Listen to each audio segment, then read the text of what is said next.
Hello children, welcome to my YouTube channel and we are learning today chapter number 11 Space Mysteries।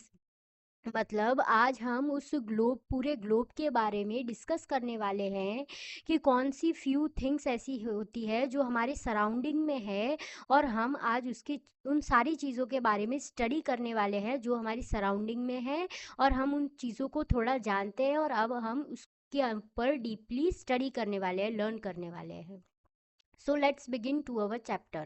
Science is a systematic, well defined, and general knowledge of any object. So science क्या है? एक ऐसा study material है जो हमको बहुत अच्छी definition से समझाता है और बहुत सिस्टमेटिक है, मतलब बहुत प्रॉपर वे में है। और क्या करता है? जनरल नॉलेज, जो हमारे को आजू बाजू से नॉलेज चाहिए, एनिमल से, बर्ड से और ऑब्वियसली कोई ऑब्जेक्ट से, लाइक मटेरियल से, बहुत अलग अलग मटेरियल्स के बारे में भी हमको नॉलेज देता है, तो उसको क्या बोलते हैं? Science is a study material for object, animals and many more things. So tick the correct option. अब हम करेक्ट ऑप्शन पर टिक लगाएंगे कि कौन सा ऑप्शन इन सब में से सही है। What is a CD made up of?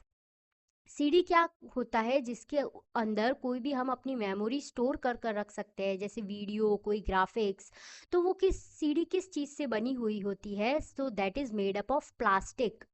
CD is made up of plastic. उसके अंदर किस चीज़ का यूज़ किया गया है? ज़्यादा से ज़्यादा plastic is used in CD.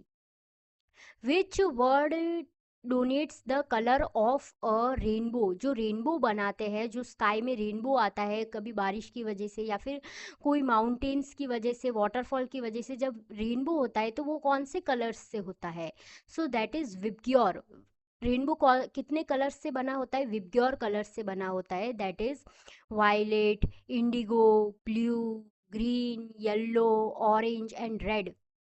सो इसके अंदर एक और अच्छी बात है कि जो वायलेट होता है उसकी वेवलेंथ बहुत कम होती है और जैसे जैसे बड़ा होता जाता है, जब वो रेड होता है, सबसे ऊपर होता है रेड वाला पोर्शन, रेड कलर का, तो वो सबसे बड़ा होता है। सो छोटे से बड़ा कलर्स लेता है rainbow. That is VIBGYOR.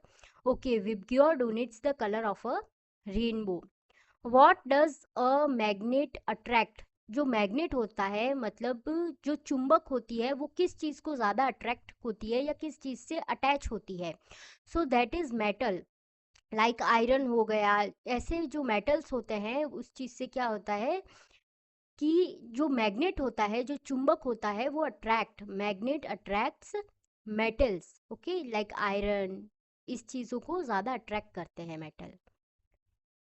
What is calcium essential for? जो कैल्शियम होता है वो हमारे किस बॉडी के लिए बहुत ज़्यादा हेल्पफुल होता है? So that is bone hardening. जो हम बोन होता है वो किस चीज़ से बना होता है? कैल्शियम से बना होता है। Calcium is may what is bone made up of? Bone is made up of calcium. Calcium से जुड़ जुड़ कर तो हमारा बोन बहुत ज़्यादा स्ट्रांग होता है। सो बॉडी के लिए कैल्शियम कौन से पार्ट के लिए बहुत ज़्यादा ज़रूरी होता है? So that is bone.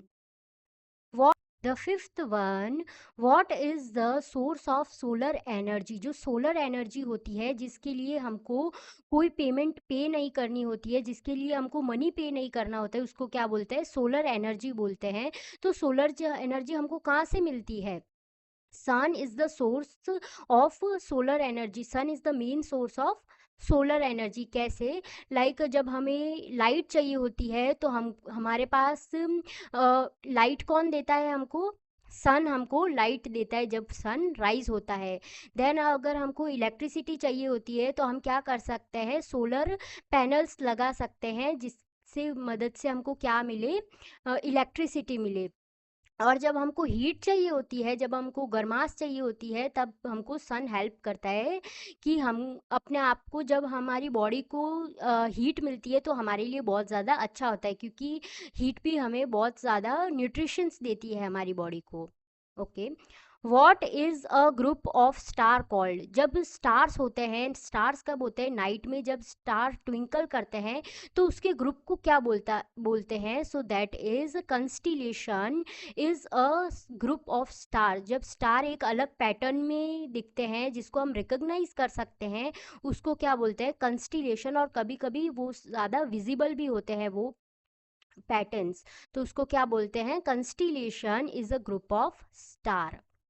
How do things appear when you see them under a microscope? जब हम माइक्रोस्कोप लगाकर देखते हैं तो हमको कितनी भी छोटी से छोटी चीज़, एक डस्ट पार्टिकल भी हमको कैसा दिखता है? लार्जर दिखता है।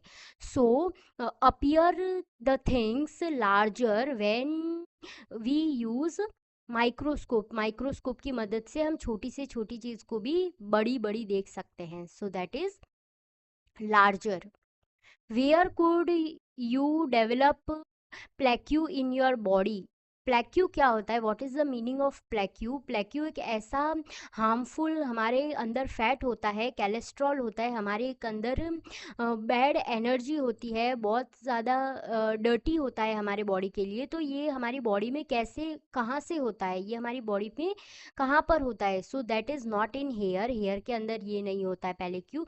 दैट इज़ इन टीथ, जिसको क्या बोलते हैं? माउथ पेलिक्यू बोलते हैं। टिथ के अंदर होता है, इसलिए हमको रोज क्या करना चाहिए? ब्रश करना चाहिए हमको। We brush the teeth twice in a day. हमको 2 बार दिन में ब्रश करना चाहिए, एक मॉर्निंग में और एक नाइट में। सो टिथ जो होता है उसके अंदर क्या होता है? पेलिक्यू डेवलप्ड होता है। Teeth pellicule in your body where pellicule developed teeth. Okay, how many ear pieces does a stethoscope have? जो स्टेथोस्कोप होता है वो कौन यूज में लेता है? Doctor uses stethoscope. When doctor check our, तो वो क्या करता है? हमको फर्स्ट क्या करता है? हमको स्टेथोस्कोप से हम हमारी फर्स्ट ट्रीटमेंट चेकअप करता है। जो हम उसके पास से, जब हम डॉक्टर के पास से ट्रीटमेंट करवाते हैं तो फर्स्ट दे यूज स्टेथोस्कोप। और उसके अंदर कितने ईयर पीस होते हैं? So there is 2 earpiece a stethoscope have. What kind of food is glucose? जब हमको फूड के अंदर से ग्लूकोज चाहिए होता है तो वो कौन से फूड में ज़्यादा ग्लूकोज होता है? So that is sugar food is glucose. जो हमारा मीठा खाना होता है उसके अंदर ग्लूकोज भर भर के होता है, लेकिन हमको शुगर भी ज़्यादा अवॉइड करनी चाहिए, हमको ज़्यादा शुगर नहीं खानी चाहिए वरना हम बीमार पड़ सकते हैं। Okay, sugar is food of glucose. Do you know? क्या आपको पता है? इसके बारे में और ज़्यादा डिटेल में अब हम स्टडी करने वाले हैं।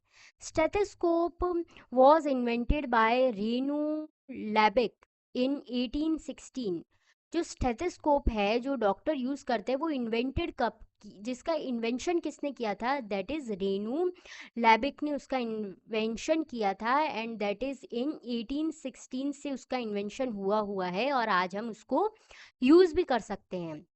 Next is Galileo Galilei was the first to use microscope for scientific experiments। जब उसको experiments करने की ज़रूरत पड़ी गैलीलियो गैलीली को, तब इसने सबसे पहले यूज़ किया माइक्रोस्कोप को। जब छोटी छोटी चीज़ों को बड़े बड़े से देखना होता है तब हम क्या करते हैं? माइक्रोस्कोप का यूज़ करते हैं। सो आज के चैप्टर में हमने पढ़ा बहुत डिटेल में साइंस के बारे में कि साइंस का इन्वेंशन भी कितने लोगों ने किया था।